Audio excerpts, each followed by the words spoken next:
दोस्तों, आज का वीडियो मुझे हाल ही में आए एक कमेंट से इंस्पायर हुआ है, जो एक ऐसे इंसान ने किया है जिसने अभी अभी 32 की उम्र में लॉ ग्रेजुएशन किया है और अपना करियर शुरू करना चाहते हैं। उनका सवाल वाकई सोचने पर मजबूर कर देता है, क्योंकि ये सिर्फ उनका सवाल नहीं है, ये बहुत से लोगों का कॉमन कंसर्न हो सकता है। उनका नाम है शिवभक्तमी 21।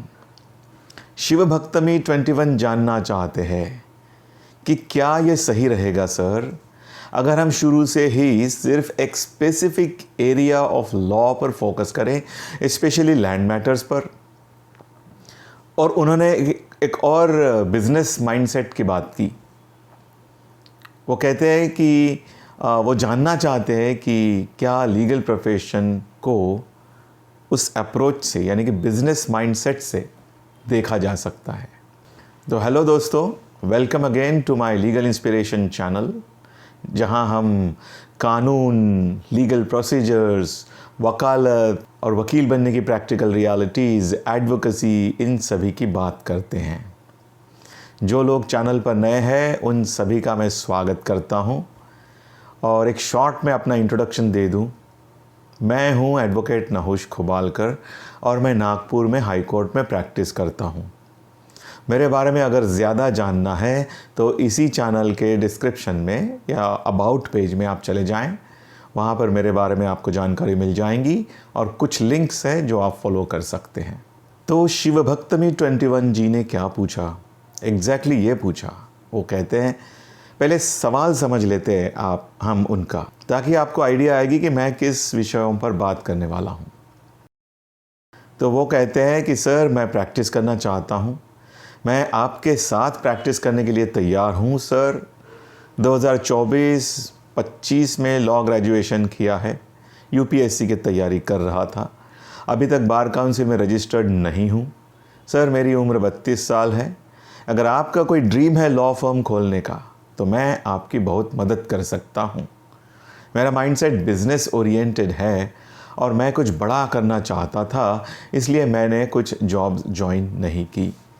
प्लीज़ सर, अगर आप कर सकें तो मुझे आपके अंडर प्रैक्टिस करने का चांस दें या मुझे कुछ एडवाइस दें।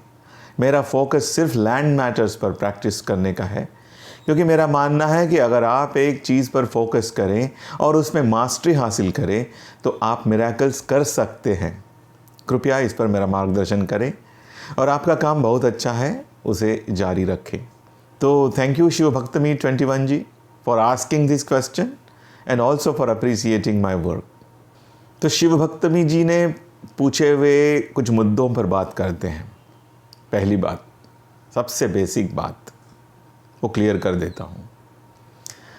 लीगल प्रोफेशन कोई बिजनेस नहीं है, ये एक नोबल प्रोफेशन है। और इस प्रोफेशन का मूल उद्देश्य सिर्फ फिनेंशियल गेन्स या पैसा कमाना नहीं है। उद्देश्य इससे कहीं ज़्यादा ऊंचा है, महत्वपूर्ण है।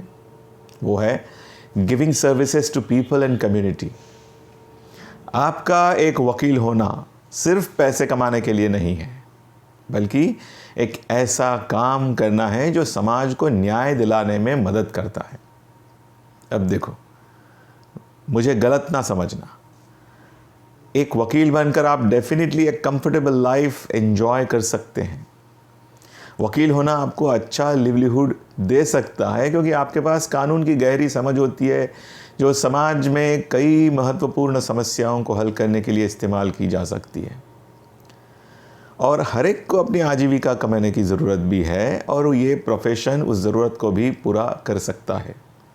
लेकिन मेन पॉइंट ये है कि अगर आपका प्राइमरी गोल सिर्फ इस प्रोफेशन से एक पैसा कमाने का सोर्स मानकर चलना है, तो मैं आपको रुक कर दोबारा सोचने की सलाह दूंगा। देखो दोस्तों, कानून एक ऐसा पेशा है जहां आपकी सक्सेस का असली मेजरमेंट सिर्फ इनकम नहीं है। ये आपकी इंटेग्रिटी, आपके वैल्यूज़ और आपके क्लाइंट्स के साथ बनाए गए ट्रस्ट पर टिका होता है। अगर आप इसे सिर्फ एक बिज़नेस की तरह ट्रीट करते हैं तो आपको लगेगा कि ये सिर्फ ट्रांजैक्शंस और डील्स और पैसे के लेन देन इस बारे में है, लेकिन असल में ये लोगों की ज़िंदगी से जुड़ा है। एक वकील की रिस्पॉन्सिबिलिटी होती है कि वो बिना सिर्फ फाइनेंशियल गेन की चिंता किए अपने क्लाइंट्स की प्रॉब्लम्स को समझे और उन्हें सही तरीके से सॉल्व करने में हेल्प करे और उन्हें कोर्ट में रिप्रेजेंट करें।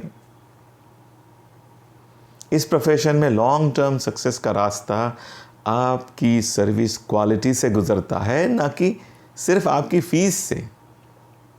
लोगों के जीवन, उनके अधिकारों और उनके न्याय के लिए लड़ना आपके काम का बेसिक पार्ट है।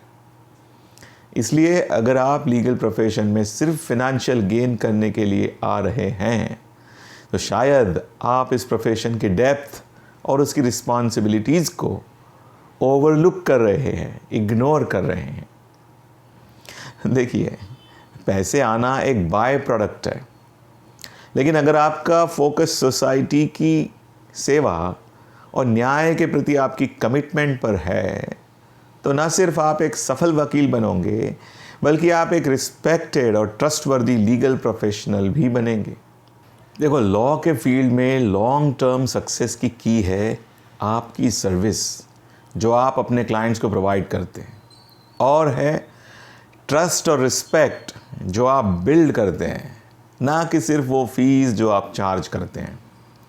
अगर आप इसे सिर्फ एक बिज़नेस की तरह देखने लगेंगे तो हो सकता है कि आप उस इम्पॉर्टेंट रिस्पॉन्सिबिलिटी को ओवरलुक कर दें जो इस प्रोफेशन के साथ आती हैं। इसलिए फिर कहूँगा कि अगर आपका प्राइमरी गोल सिर्फ इसे एक पैसा कमाने का सोर्स मानकर चलना है तो मैं आपको रुककर फिर से सोचने की सलाह दूंगा।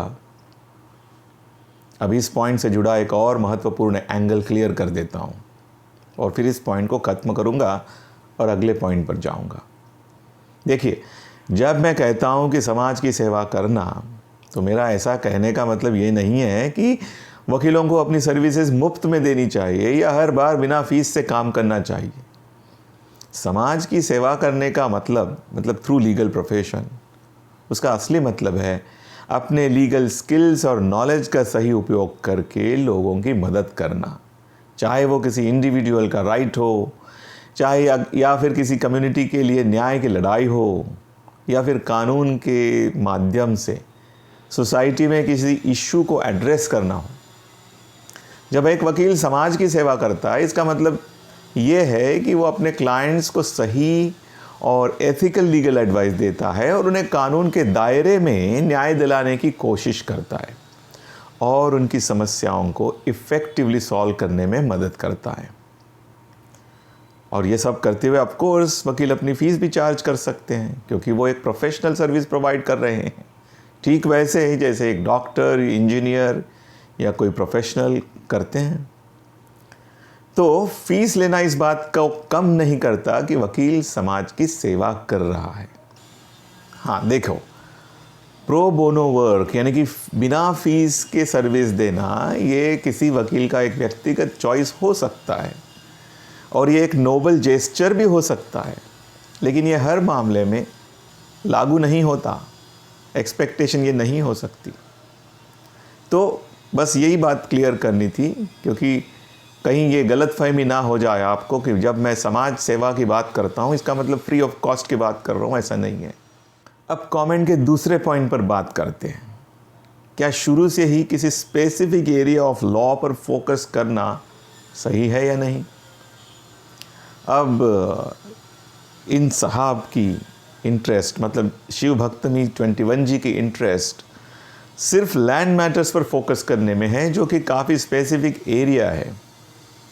और मैं समझ सकता हूँ उनकी एक चीज़ में मास्टरी हासिल करने की एक इच्छा है, रह सकती है किसी की।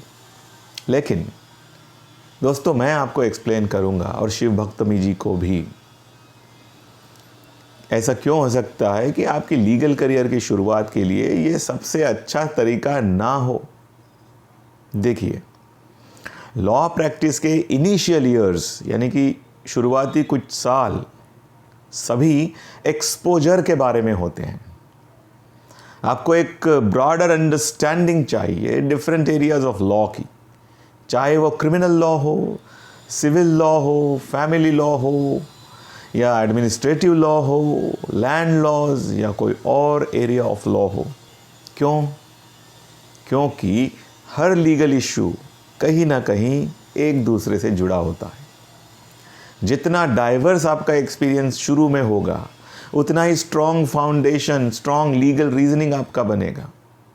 फॉर एग्जाम्पल, मान लो कोई लैंड डिस्प्यूट है, तो उसमें फैमिली लॉ के भी एलिमेंट्स हो सकते हैं, जैसे कि इनहेरिटेंस इश्यूज़, या मैरिटल इश्यूज़, या लेजिटिमेसी इश्यूज़, या फिर उसमें कॉन्ट्रैक्ट लॉ भी इन्वॉल्व हो सकता है।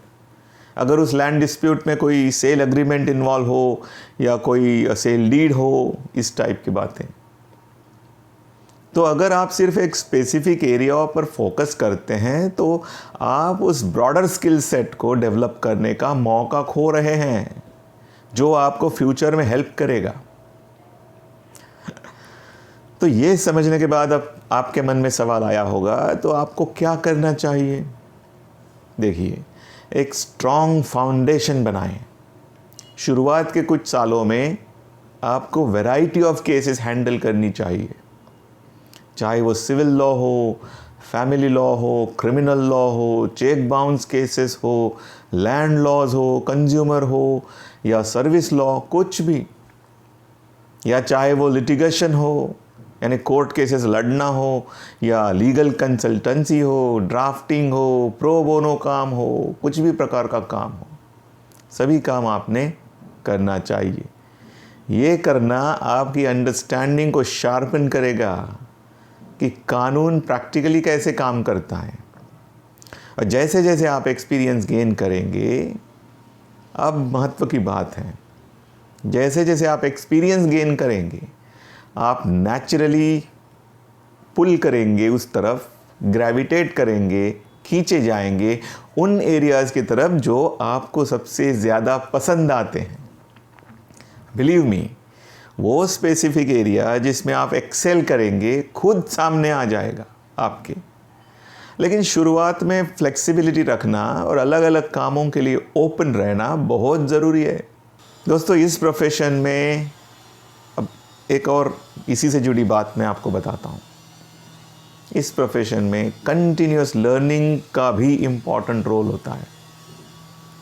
देखिए, लॉ कंटिन्यूसली इवॉल्व हो रहा है और आपको रिलेवेंट बने रहने के लिए, अपडेटेड रहने के लिए कंटिन्यूस रूप में सीखते रहना होगा। चाहे वो फॉर्मल कोर्सेस हो, सेल्फ स्टडी हो, किसी के अंडर जूनियरशिप हो, या कोर्ट रूम केसेस को ऑब्जर्व करना हो, या इंटर्नशिप्स हो, या बस रिसेंट जजमेंट्स को पढ़ते रहना हो। और जब आप सीखने के लिए ओपन होते हैं, तो लॉ का वो एरिया जो आपको सबसे ज़्यादा एक्साइट करता है नेचुरली सामने आता है, और आप टाइम के साथ खुद को उस एरिया में एक्सपर्ट बनते हुए पाएंगे। लेकिन ध्यान रखना, इस प्रोसेस को ऑर्गेनिकली अनफोल्ड होने दे, उसको होने देना ज़रूरी है। क्यों? ताकि आप इसे एंजॉय भी करते हुए आगे बढ़ सकें। ठीक है ना? एक और बात जो मैं अभी एड्रेस करना चाहता हूँ, वह है आपके माइंडसेट की। शिव भक्तमी जी ने बिजनेस माइंडसेट की बात की है, तो क्या माइंडसेट आपका रहना चाहिए जो इस प्रोफेशन में आप लाते हैं? देखिए, अगर आपका प्राइमरी गोल है कुछ बहुत बहुत बड़ा हासिल करना, तो ये बहुत अच्छा है, एम्बिशन होना इम्पॉर्टेंट है। लेकिन ये याद रखें कि लॉ में सक्सेस रातों रात नहीं आती। ये एक लंबा सफ़र है जिसमें कई चैलेंजेस आते हैं, लेकिन रिवॉर्ड्स भी मीनिंगफुल होते हैं। अच्छा लॉयर बनने पर फोकस करें, ना कि एक बड़ा लॉयर। बड़े तो आप वैसे भी बन जाओगे और फिर सक्सेस तो अपने आप आ जाएगी। तो अपने क्लाइंट्स को रियल वैल्यू प्रोवाइड करें, लोगों की हेल्प करें रियल लीगल इश्यूज सॉल्व करने में, और इसी तरह आप प्रोफेशन में एक सॉलिड रेप्यूटेशन बिल्ड करेंगे और इवेंचुअली सक्सेस फॉलो करेगी।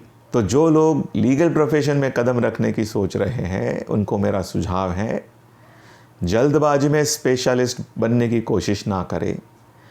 थोड़ा वक्त ले एक्सप्लोर करने का, सीखने का, खुद को एक वकील के तौर पर ग्रो होने देने का वक्त लें। और ध्यान रखें कि लॉ सिर्फ आजीविका का या लिवलीहुड कमाने का एक ज़रिया नहीं है। ये एक कॉलिंग है न्याय की सेवा करने का, लोगों की सेवा करने का। और अगर आप अभी शुरुआत कर रहे हैं तो मुझे उम्मीद है कि इस वीडियो ने आपको कुछ क्लैरिटी दी होगी, और शुरुआत कर चुके होंगे तो भी आपको ज़रूर क्लैरिटी मिली होगी। एंड शिव भक्तमी जी, मैं आपके डेडिकेशन और पैशन को बहुत रिस्पेक्ट करता हूँ, लेकिन माफ़ कीजिए, मेरी टीम में ऑलरेडी जूनियर कलीग्स हैं जो मेरे साथ काम कर रहे हैं, और इसलिए मैं आपको ज्वाइन नहीं करा पाऊँगा। फिर भी मैं आपके करियर के लिए बेस्ट विशेस देता हूँ और होप करता हूँ कि आपको जल्दी अपनी राह मिल जाएगी। तो दोस्तों, आपके कोई सवाल या थॉट्स इस बारे में होंगे, इस वीडियो के विषय के बारे में, तो प्लीज़ उन्हें नीचे कमेंट्स में लिखें। और अगर आपको ये वीडियो हेल्पफुल लगा हो तो इसे ज़रूर लाइक करें, चैनल को सब्सक्राइब करें, ताकि आपको और भी लीगल इंसाइट्स मिलती रहें। So thanks for watching and always be inspired, always keep learning, keep growing, keep enjoying. Bye and take care.